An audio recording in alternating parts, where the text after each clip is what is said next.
This is Barbara Ling, production designer of Once Upon a Time in Hollywood, and you're listening to the Go Creative Show.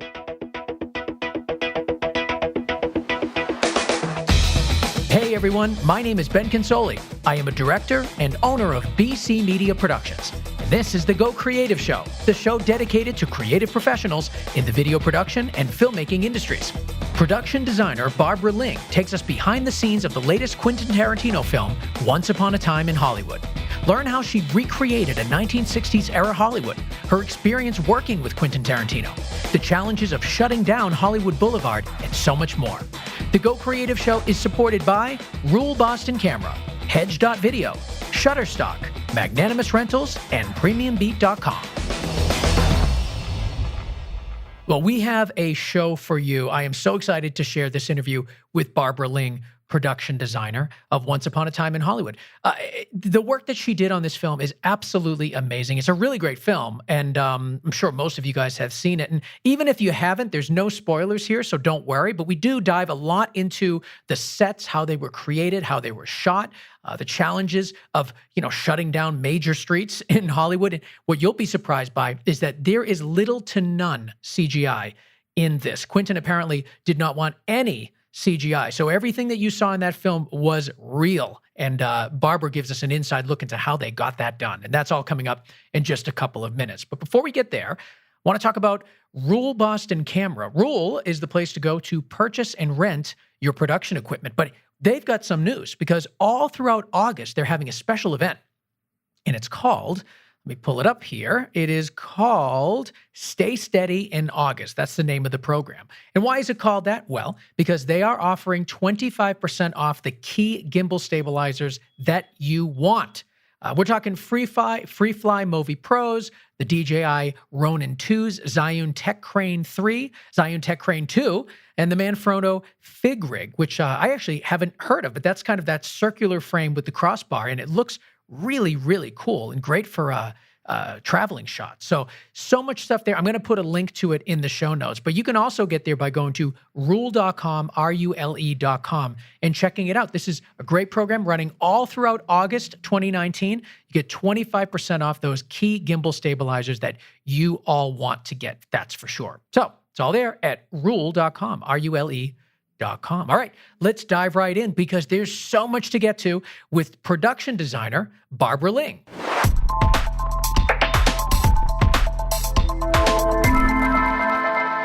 So I'm here with Barbara Ling, production designer for Once Upon a Time in Hollywood. Barbara, thank you so much for being on Go Creative Show.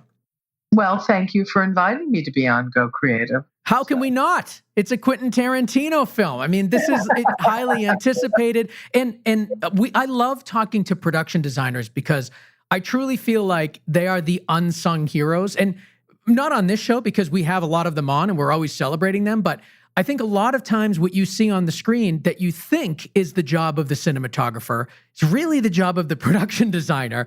I know. Working together, of course. Getting our credit. That's true.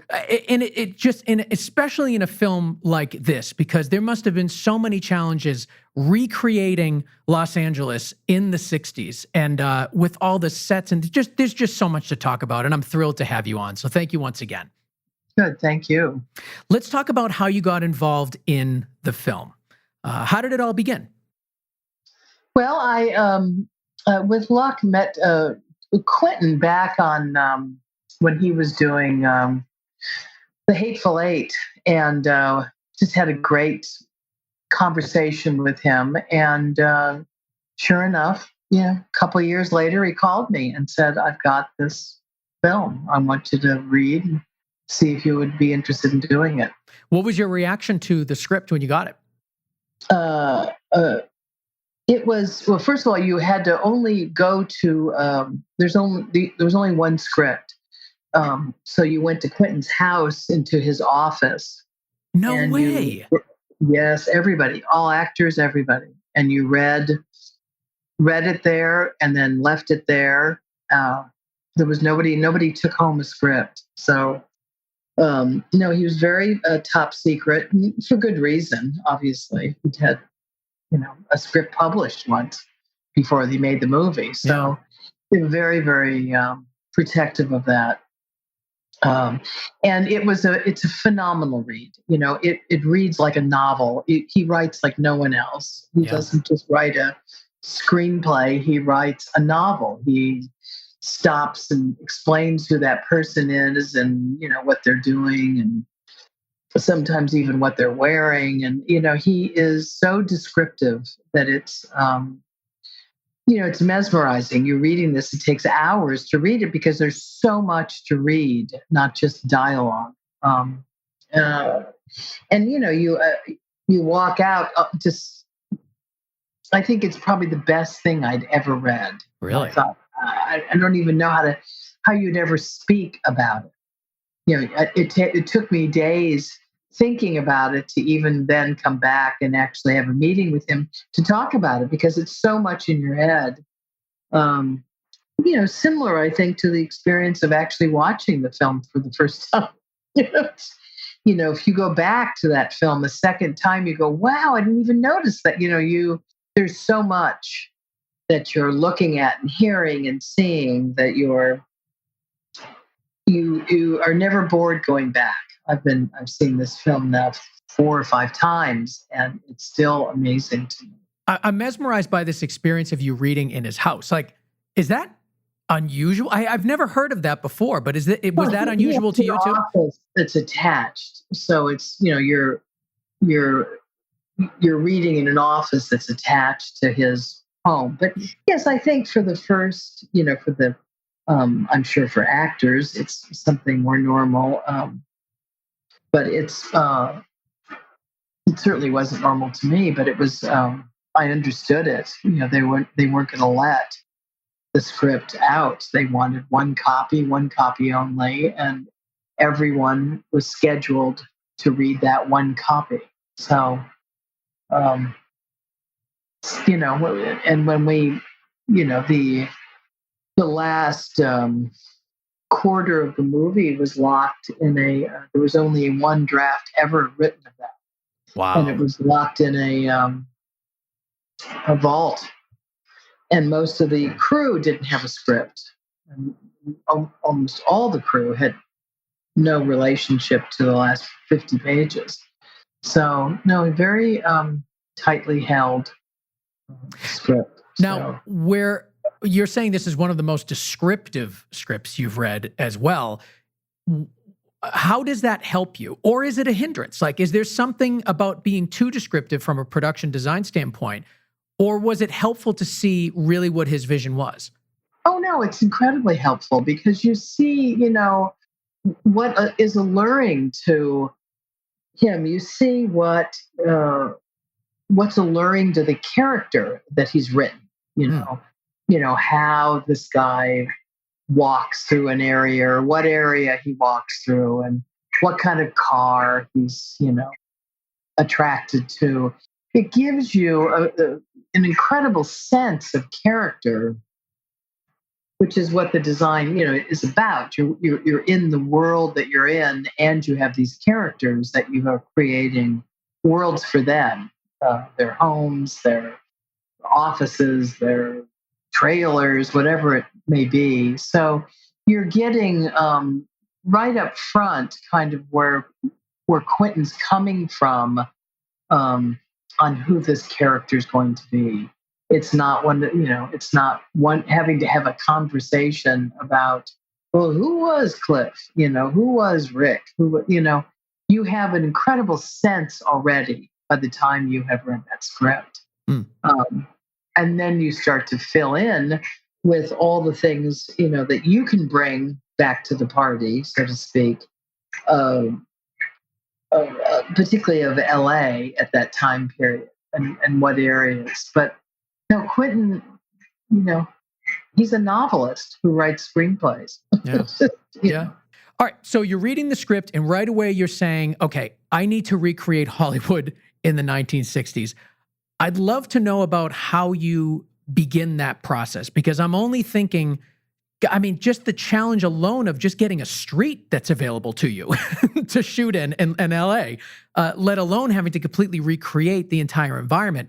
Talk to me a little bit about how you began to prep for recreating Hollywood in the 1960s. Well, the first thing you do is, of course, it's working with Quentin, and I come back with visuals of areas of LA, of LA that you know, of all the different areas, because LA is so spread out. You have choices to be in the West Side, to be within the valleys, or to be on the East Side, or to.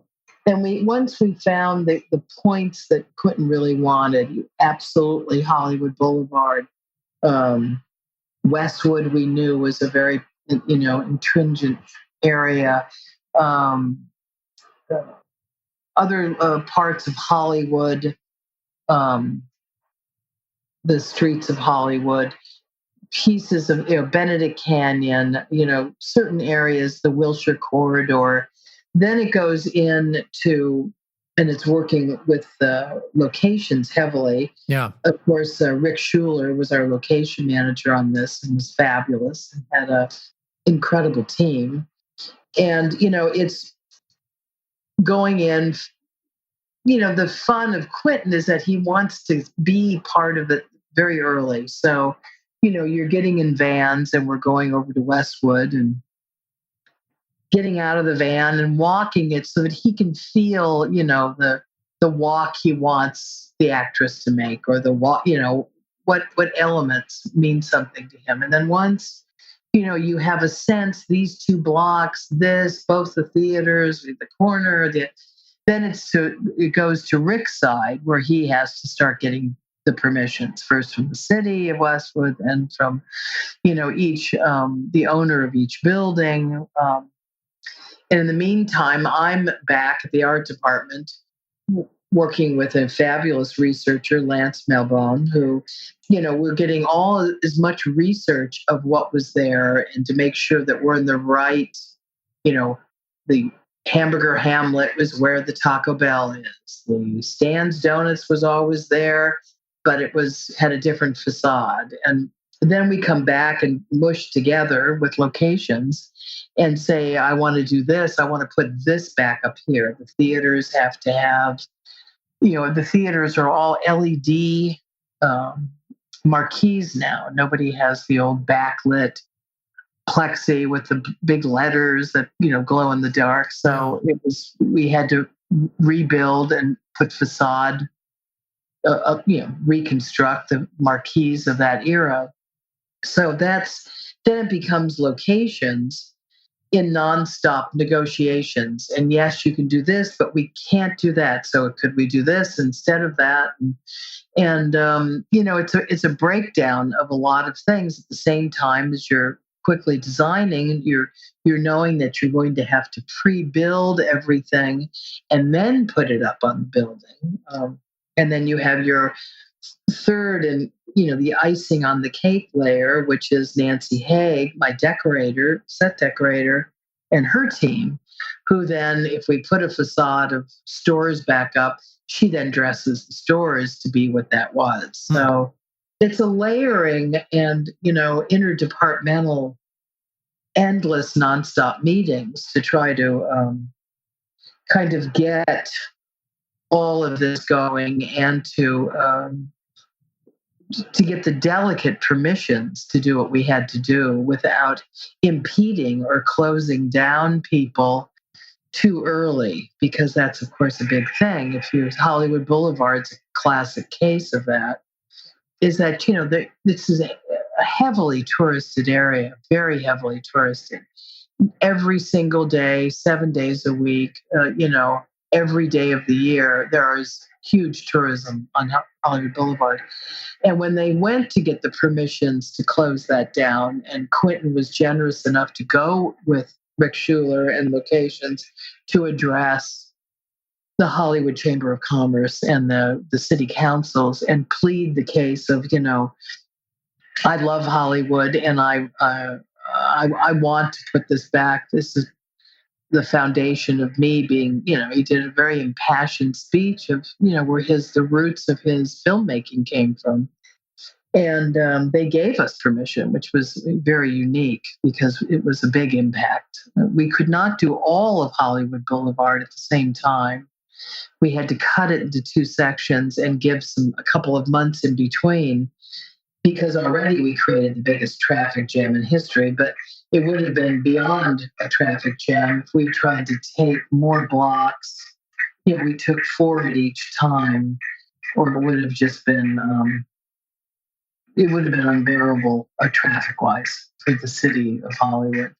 But we got the two sections, and that was a huge construction. And again, working with Rick Schuler and his people, going to all those owners, getting all the people to say yes to this, making all those deals, and then working out piece by piece. Starting with construction first, paint after that, and again, the last icing on the cake. Nancy and her group dressing these stores, and then the other flow, which is the amazing vehicles we had, all under Steve Butcher and his gang. The unbelievable costumes, and the costume department doing just a unbelievable job with 1,000 extras. So you had layers of people, until you built up to the week that you're shooting.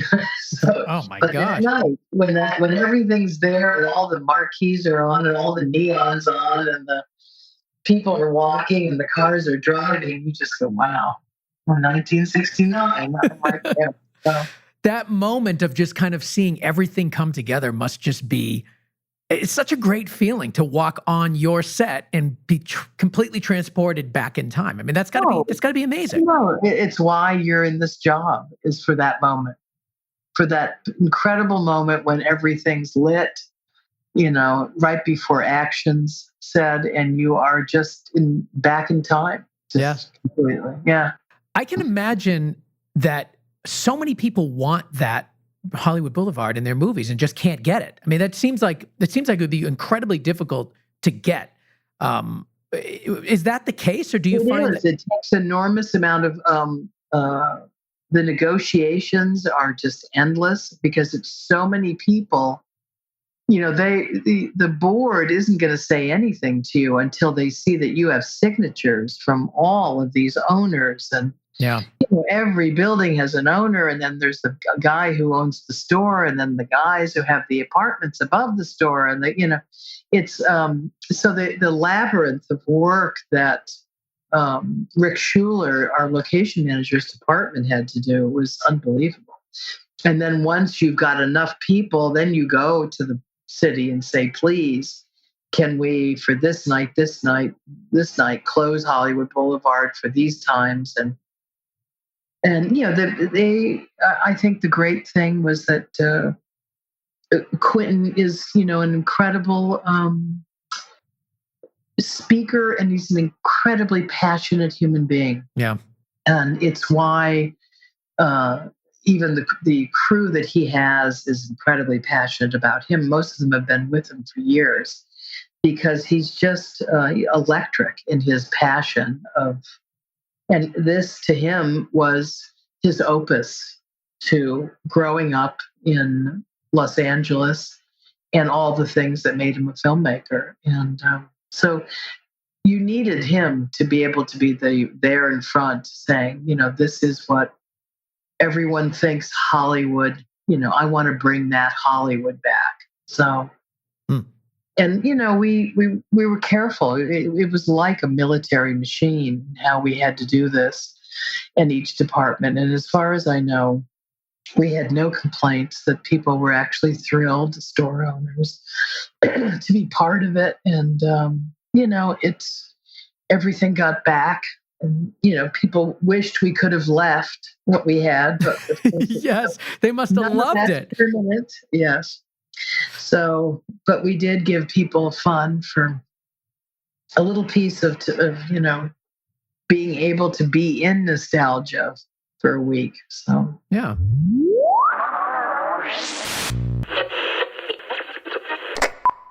Let's take a moment and talk about Hedge.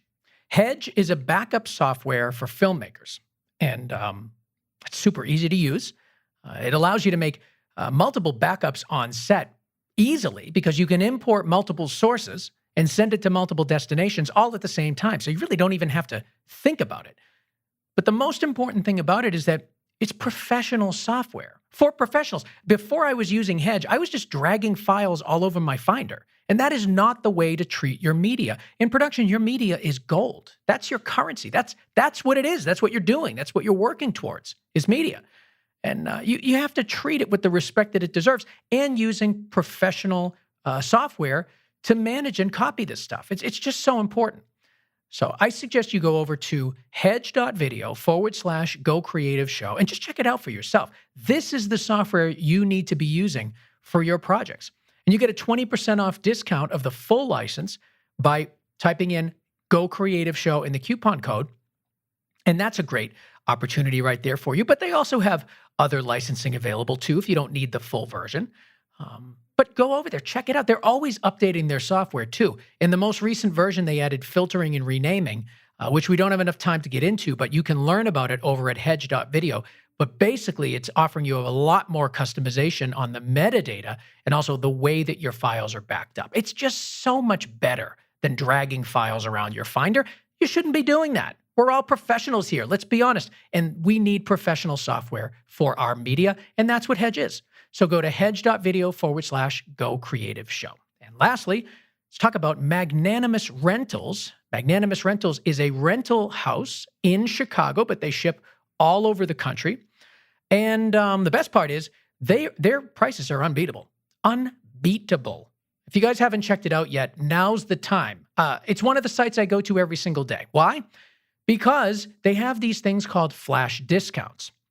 So you go to magrents.com and check out their site. And a lot of times they have these flash discounts. You know it's a flash discount because it's in bright red and there's a huge thunderbolt and you know what it is.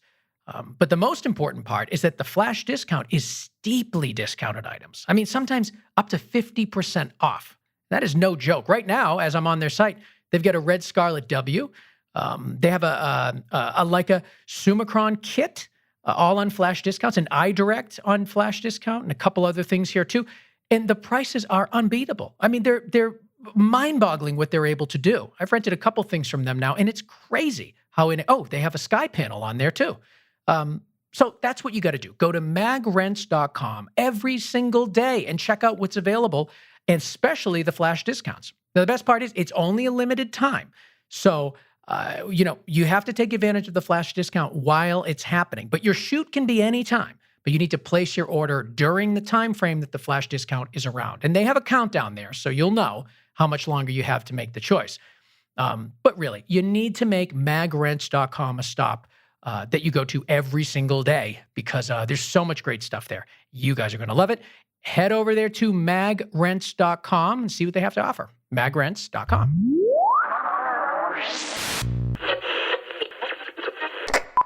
I've got an audience questions from Jim Shields on Facebook. Mm-hmm. He wants to know, he says, I'd love to hear about the sources for reference material, classic movies, news stories, paparazzi photos. What were you using as your inspiration during this research period, I'm assuming?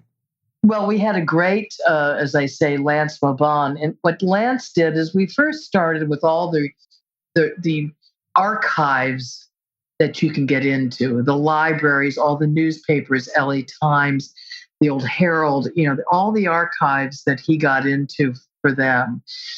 Then we started in with footage, a lot of footage of Hollywood Boulevard, of Hollywood streets. Lance was also able to find an enormous amount of private photographers, tracing different people, because getting color photographs is the hardest thing. Yeah. Color, particularly in newspapers or any of that, it was always black and white. But even in magazines, unless you could find it, but it wasn't that Life magazine had 1,000 street pictures of Hollywood.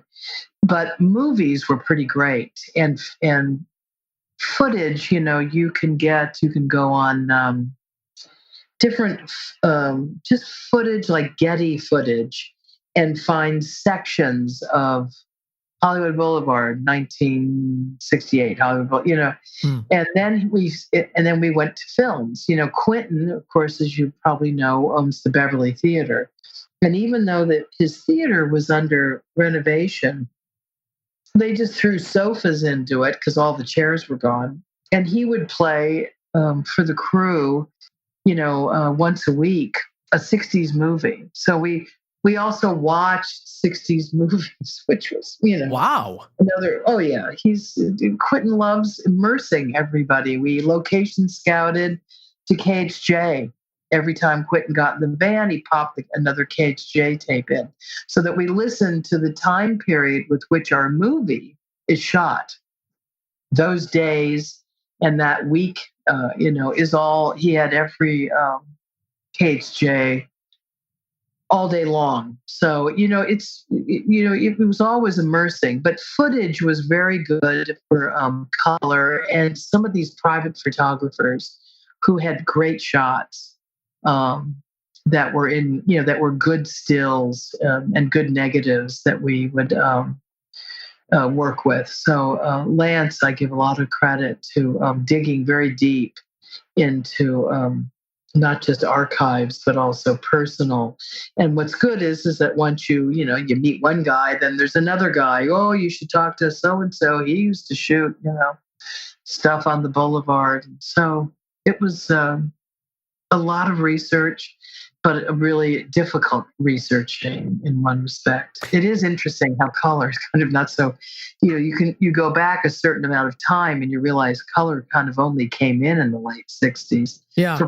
For print, you know what I mean? So, yeah. And I think it's weird because when you watch an old film, that's now your reference point from that time period, especially people that weren't alive. But even if you were alive, you sort of like your reference becomes memories of films in a way. Like they sort of imprint. So it's strange. It's like the real 1960s versus the film version of 1960s.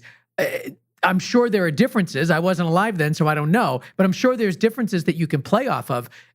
Did you find more of your inspiration from the films and the media and the pop culture of the time period, or actual like news clippings and things from real events in the time period?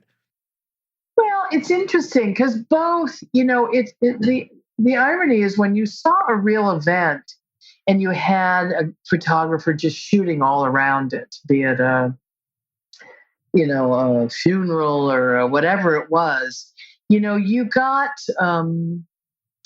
an enormous amount of just what regular people were doing in this sea of photographs, right? Yeah. When you're looking at a movie, you certainly know that there is a direction happening. Like, okay, we're going to drive down this street and the extras are said, okay, extras go, So I know that if I'm looking at a movie, I'm not really seeing it, I would say besides print, documentaries were very helpful. Because again, what you wanted to see was the stuff that was on the street. And sometimes in movies, you clean it up. You know what I mean? You make things like a little bit more, you get rid of the trash cans and you wanted to put back that the street, Quentin wanted real. He wanted to really feel this world.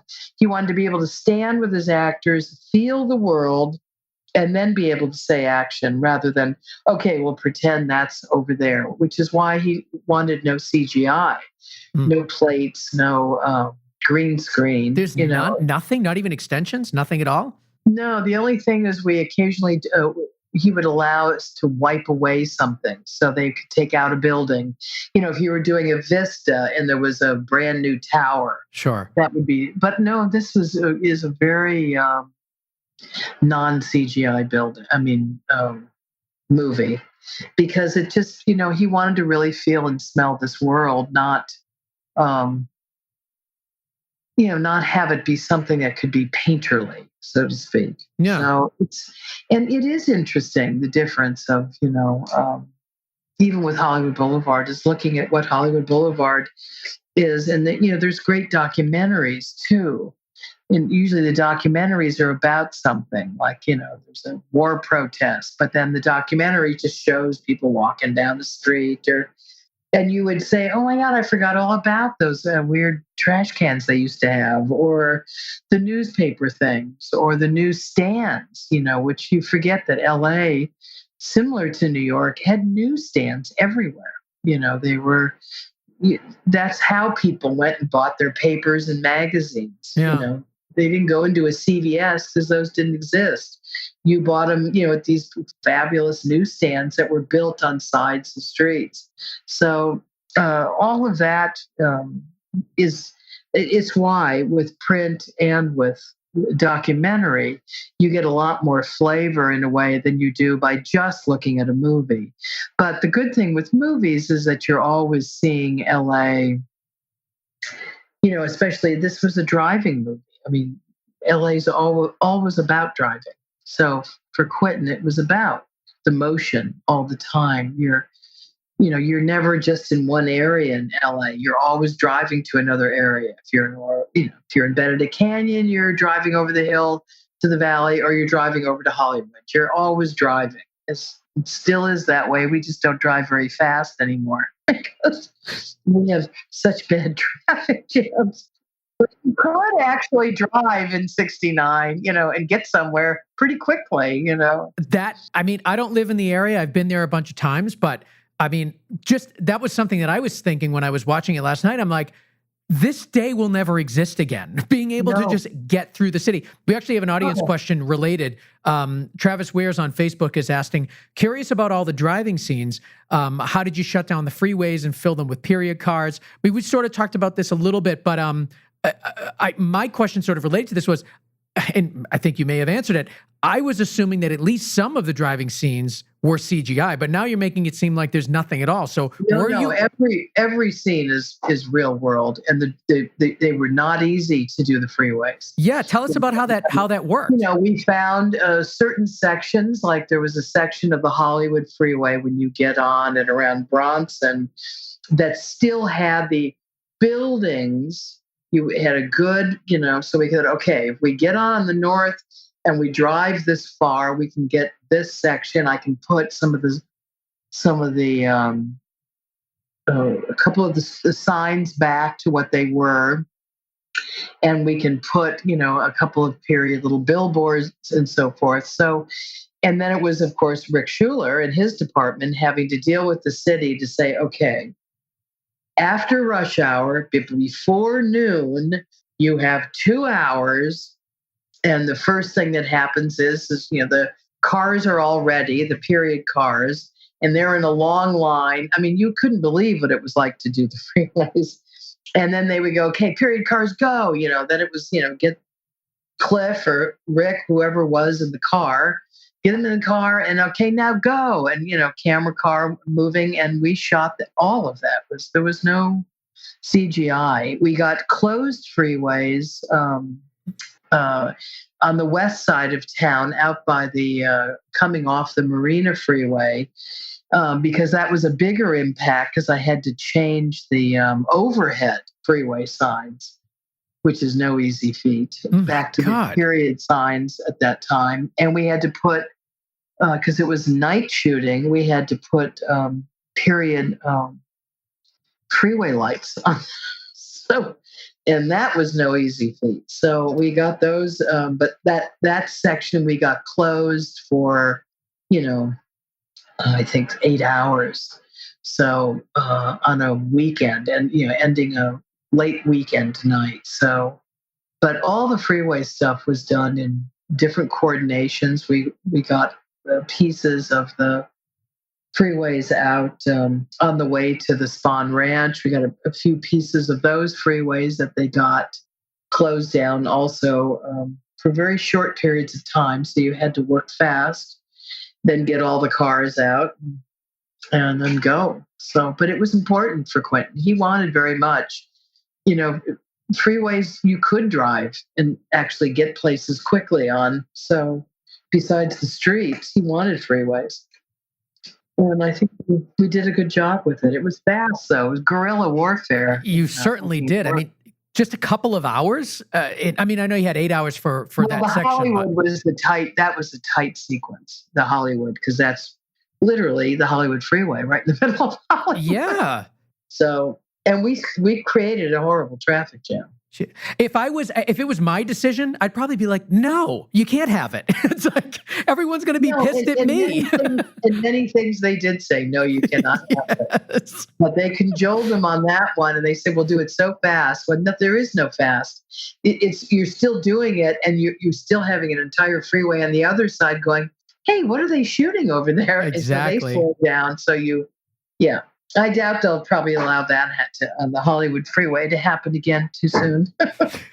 I read that one of your most challenging, I guess, parts of the film was recreating the Taco Bell. Yeah. Can you give us a little bit more information into kind of like how you did it and what was so challenging about it? Well, again, Quentin so wanted, the iconic early fast foods. And for him, it was Taco Bell.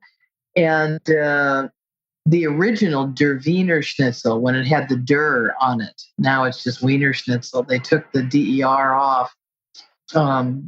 So we you think, well, I think I've seen stuff that looks like Taco Bell's, So we were looking, the scouts are out. And, interestingly enough, they've changed the buildings dramatically. So we were trying to find some of the original little adobe ones that we could put back. And way down in Tustin, we found one that was about to be demolished that had been, 2 or 3 other restaurants, but it did have the original architecture. And since it was going to be demolished, they were going to let me put back, to kind of tear into it a little bit. So we rebuilt that one, and Taco Bell, of course, gave us permission to have the 3-dimensional early signs built, and the little Taco Bell guy who, was really original, who was always standing off to the side. So, and same with Der Wiener Schnitzel, we found around Long Beach, one of the old buildings, those kind of great flat side buildings, but we wanted the originals had the drive-through right through the middle. And it was a Tankeria or something now, but they had closed and we're going to reopen as something else. So they let me go back in and repaint. And again, we got permission to build a full scale to put back on top of it of the original Der Wiener Schnitzel sign. And the drive-through and all the menu boards, all that stuff, the light up menu boards. So we rebuilt to, from the original little pieces of architecture back to their glory days. And, both cases, people said, oh my God, thank God the Taco Bell's back. And we go, no, temporary. You should have left everything. People would have loved that. We're not doing it for under code, to last a lifetime. It's, we're doing it under temporary engineering. So. Oh my God. But yeah. A question from Wes Anthony on Twitter. He wants to know, are you restoring a lot of vintage props, or are you going out and finding them and props that are actually picture ready? Well, we find as many as we can. If you fall in love with the look of something and you can't find it, we build it. But, thank God that, if you're on a movie, you have time to go into the eBay world. And it's amazing how many props. Now, you may get that one prop, but if it's a hero prop, you're going to have to make 2 or 3 copies of it because props notoriously can break but, that's, both the prop master on this, Chris Call, was amazing and was pulling props, just nonstop, finding things online. And then, yes, did indeed have to build a lot because if it was going to be smashed or broken or we had to create it, like the cans of dog food. Yeah.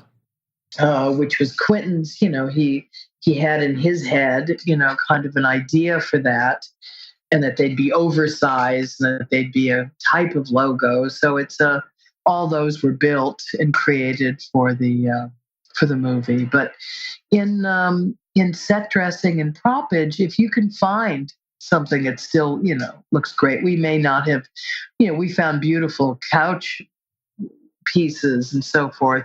We had to recover them, but we still had the kind of a great mid-century piece that started with. And then some things we had to build because they were going to have to take a hit, or, something was going to happen to it. And then when it comes to the Western world, most of that you build because there's not much of that left anymore. And if it was, it'd be too old.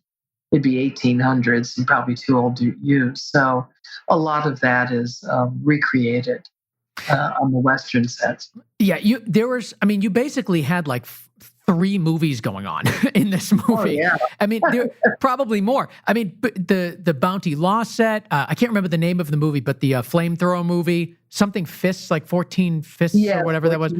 Uh-huh. You had the Playboy Mansion, of course, all the stuff with the Manson family. Like, there's just so many sets, and they're all. Yes, they're all placed in the 1960s, but they're representative of other time periods. So, that's the fun, is that you're doing something, a Nazi set in a 69 movie, but it's, like a Nazi era, 1930s. Anyway, it was movies within movies. I want to talk specifically about the Nazi set in Bounty Law, because you are representing, the set for a Western film and then one for, Nazi Germany film. But you're doing them when they're taking place in the 60s, trying to represent an older time period. So are you more authentic to the actual time period you're representing, or the way that it was portrayed back in the 60s? No, you try to be authentic a little bit to the time that it's, you're in the Nazi set. It's, a little bit of a piece of, Hitler's, Third Reich building. You know what I mean? It's iconic. But yes, it's also lit a little bit like a movie set. You know what I mean? It's it's the Nazi movie within but the look of it, you want to be as close to as if you were in that period. But it's, it's a set. So, and you knew it was also going to burn. So it was a set that had to have many burn factors about it. Yeah. So, many tables, many chairs, and those were amazing stuntmen, I might add. So that was an amazing group who shot that sequence. What was your most challenging set? I would say that the biggest challenge, and most of it's because of the scale and the logistics, was Hollywood Boulevard, because of the enormous build of facades, the time period of how to do it, doing it with never closing the streets to tourism. And just you can't believe how many pieces, how many hundreds of pieces of neon and signage and all of that was changed over. So, and it was a very logistically difficult set. The one that was most challenging in scale for to go from absolutely zero to it would probably be Spawn Ranch, because it was just a dirt area. And from that, you had to create the world of Spawn, going back a little bit, starting with what it used to look like when it was a movie set, and then that dilapidation over the years, and how parts of the movie set had become, bikers' chop houses, and George's house being, the dilapidation, still holding on to a structure. So you're designing in all these elements, looking back at history of what the old Western set would have looked like when George was young, and there was actually movies being made there, to what it looks like now when it was, the Manson family and pornos being made there. So, Yeah. So to speak.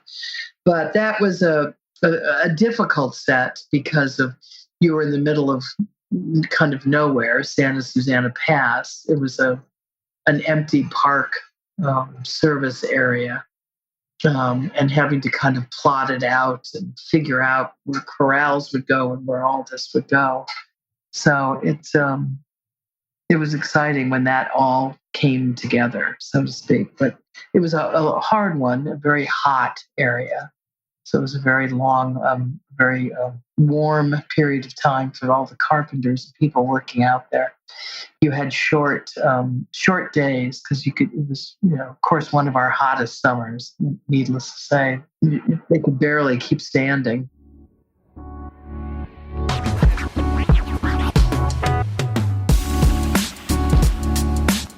You are listening to the PremiumBeat.com Song of the Week. It's called Lo-Fi Dreams by Trending Music. Premium Beat is where to go for all of your royalty-free music and sound effects. Head over to PremiumBeat.com and you get access to a collection of thousands of royalty-free tracks for as low as $49 each. And it's not just one track. No. You get cut downs, you get loop sets, you get stems. Everything you need to customize the track to your project so it fits perfectly. But it's all about quality, let's face it. And that's what you're going to find at PremiumBeat.com. So head over there, check out this song and all their others. PremiumBeat.com.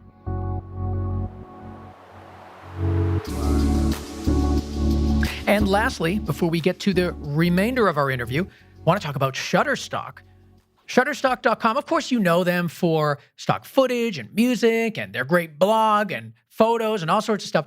But what you may not know is that they recently put out these things called Elements. And these are thousands of cinema-grade video effects for filmmakers. These are blockbuster quality video effects, and they're created by industry professionals. So I'm talking about things like 4K lens flares, essential transitions, video kits like smoke, fire, explosions, and so much more. Like, this is a playground for people that want to play with video effects in their NLEs. Now, obviously, professional graphics people are going to use this stuff and it's going to look amazing, but it's also accessible for people like me that don't really know that much about visual effects but want to dabble in it. So it's perfect for anybody. The stuff is not that expensive, especially for what you get. And there are thousands of them available at Shutterstock.com. So the way you get them is you go to Shutterstock.com, you hover over footage, and in the drop-down, it's going to be Elements. You'll find them right there, Shutterstock Elements. And check them out because a lot of the videos, too, have like little not explainers, but they're like samples of what the effects are and how you can work them into your project. So you get to see kind of the effects in action. And it's really inspiring stuff. And who knows, maybe one of you guys listening, you'll go to Shutterstock Elements, you try one out, and it may unlock this incredible talent for visual effects. You never know. So give it a shot. Shutterstock.com, hover over footage, and in the dropdown, you'll see Shutterstock Elements. You've got to check this stuff out for yourself. All right, let's get to the remainder of our interview. The finale, let's say, with production designer Barbara Ling.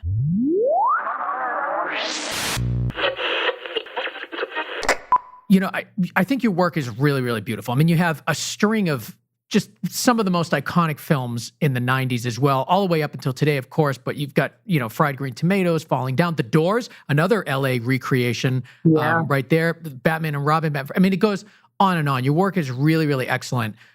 Something that I noticed in this film that I think you're particularly expert at is being able to create people's homes and really be able to tell the audience who this person is. Like, when you go into Cliff's home, you understand him better from his home than you do from any of his dialogue or anything that he does for the whole movie. The house that he lives in tells it all. I think Rick Dalton's home, same thing, in the juxtaposition between the two.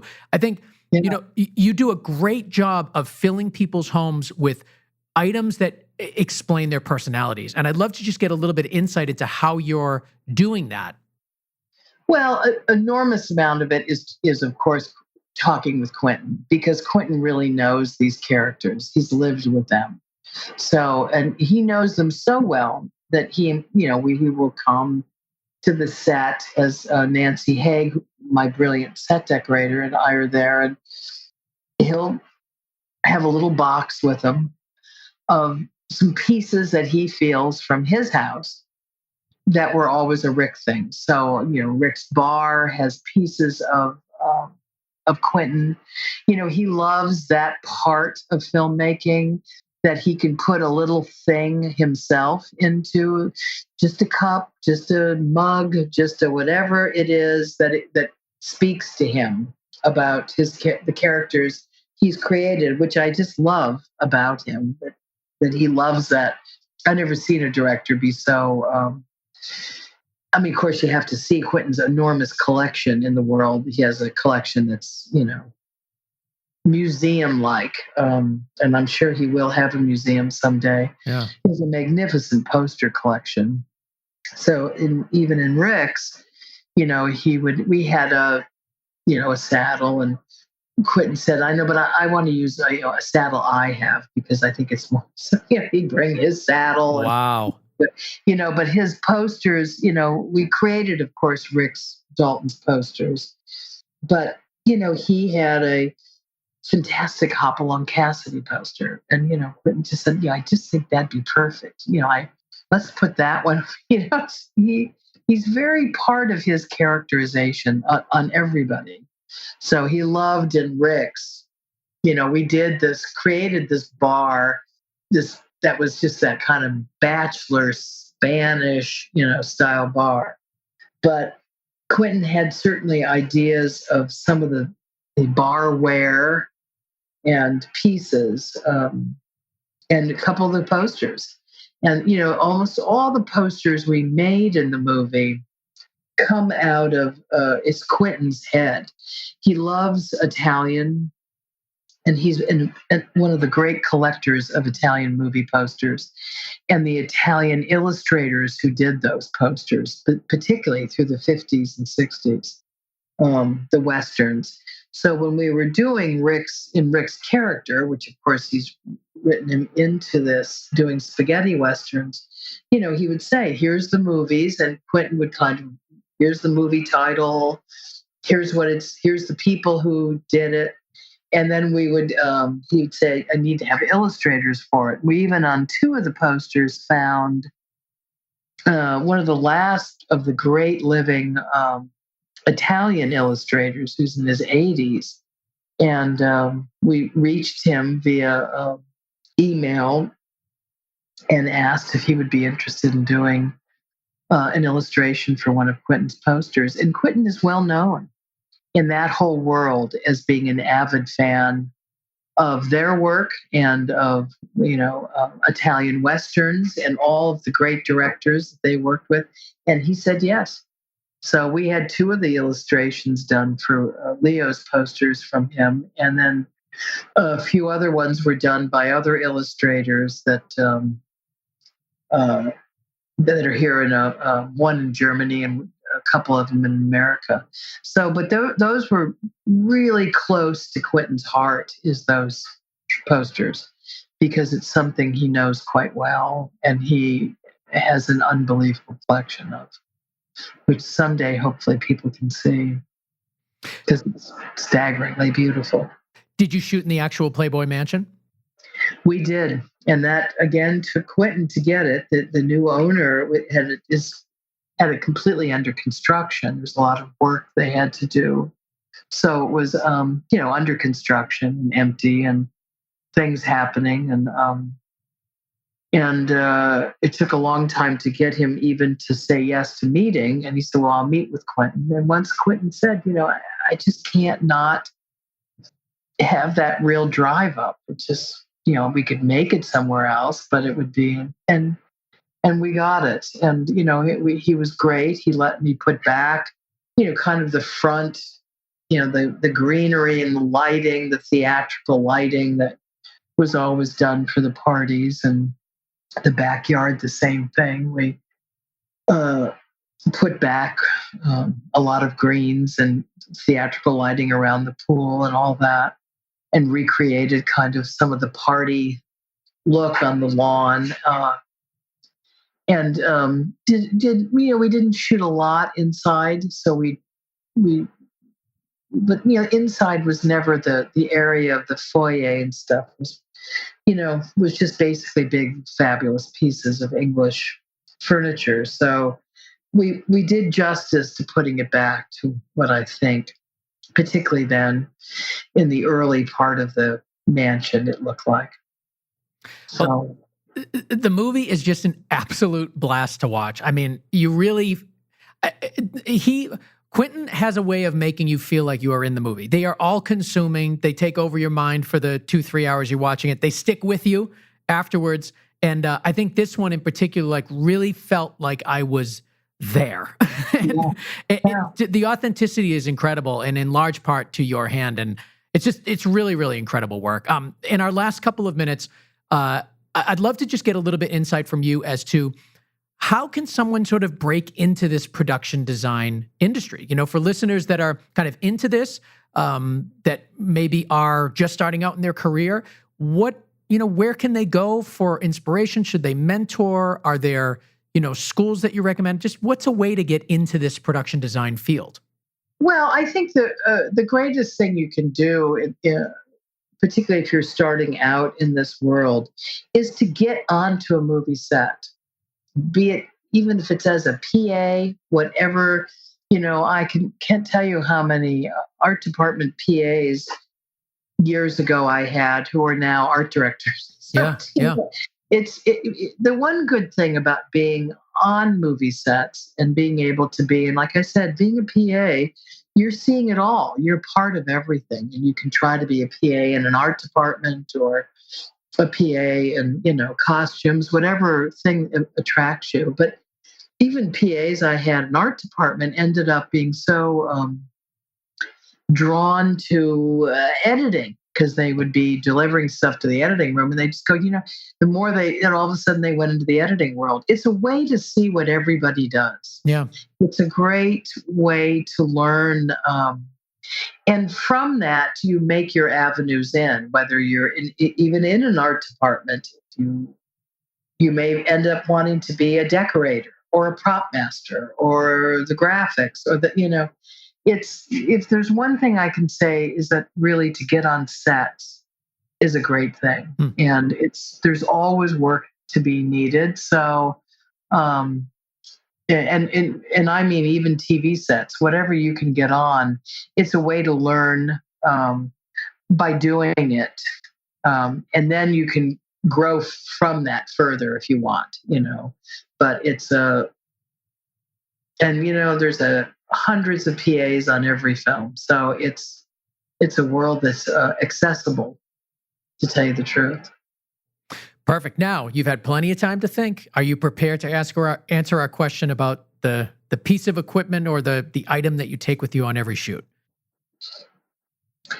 I would say the two things that I always have with me, because I start in location scouting first, is I would say a camera, and or my phone is actually as good as any of the cameras I used to have. Yes, times have changed. A tape measure I always have, and a small notebook. But the notes are important, and as much as the phone is handy, there's just not enough time to write in the phone. So notebooks are important. And some things is that if you may fall in love with something and you find out that you're not going to get a camera down a hallway, or, there's a certain amount of dimensions that have to exist for certain things to happen. So one thing I learned was always to either make sure if I'm scouting, I'm with the location manager who has a tape measure, or I do, to say, "Ooh, we'll never get the camera in the house, so forget it." There's things that are just, you don't want to fall in love with something and then have the cinematographer go, "Yeah, shame we can't dolly."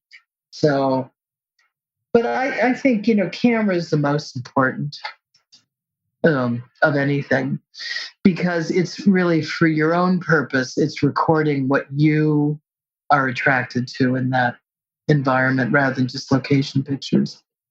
It helps me later to go, yeah, the window, that was the great part of that house. So it's always simple stuff. yes. It's we've been asking this question more and more, and it always comes down to the most basic things, but it's so true that those are the things you need. The essential tools are oftentimes the things you have with you and are inexpensive. It's incredible. Yes. And that's the thing that is the easiest thing. Because sometimes you're scouting, you're walking for, hours. You're not going to be carrying a computer or anything else with you. You're going to have a camera. There you go. And, take, an image of what is interesting in that. There are 2 or 3 images, Anyway, but camera. I love it. Barbara Ling, production designer for Once Upon a Time in Hollywood, and so much more. We'll put a link to your IMDb on our website at gocreativeshow.com. Barbara, thank you so much. The work is amazing, and we'd love to have you back for your next project. Great. Thank you so much for liking the movie.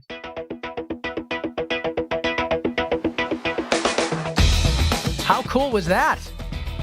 Barbara Ling, thank you so much for being on Go Creative Show and sharing your experience on Once Upon a Time in Hollywood. Great film. And if you guys haven't seen it, go see it, especially now that you hear the behind the scenes. It'll put it all into perspective. Of course, I want to thank our listeners for asking their questions. We're doing that a lot now, so follow us on social media and you get an opportunity to ask your question on the show. On Instagram, Twitter, and Facebook, search for Go Creative Show, and there we are.